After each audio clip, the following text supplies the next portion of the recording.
Šakčiukas su pomidorais ir kiaušiniais, o mano firminis patiekalas yra su feta. Išbandyk šitą receptą, tikrai abejingų nepaliks.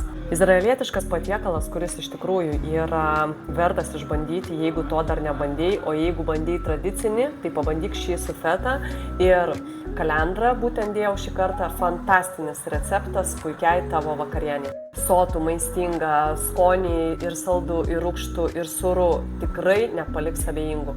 Ant alyvuogių aliejaus pakepink nedidelį svogūną, smulkiai supjaustytą, tada dėk raudonąją papriką, supjaustytą juostelėmis ir česnako skilteles smulkiai sukapotas.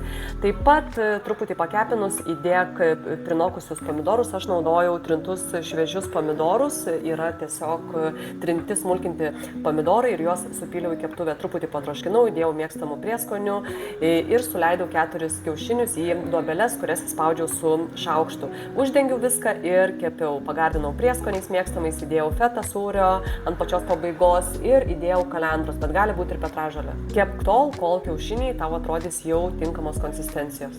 Patiko šis receptas, neabejoju, spausk like, dalinkis su draugais ir rašyk komentare daugiau receptų. O jeigu kasdien nori jaustis lengvai, energingai, sočiai, kad nenorėtum jokių saldumynų, miltinių gaminių, kad pro kepyklėlės ir ledukės kelius praeitum be jokių valios pastangų, atvyk pas mane į Tenerifę ir tikrai pažadu tau sveikatingumo stovykloje, sužinosi visus ilgamžiškumo principus, kurie padės tau gyventi 100% kokybišką gyvenimą ir turėti gerą virškinimą, turėti lengvą kūną, norimą kūno svorį, gerą nuotaiką, būti fiziškai tvirtu ir stipriu ir sugrįžti į save per nuostabias atostogas būtent Tenerifėje. Atvyk vienas arba su draugų kompanija, laukiu tavęs.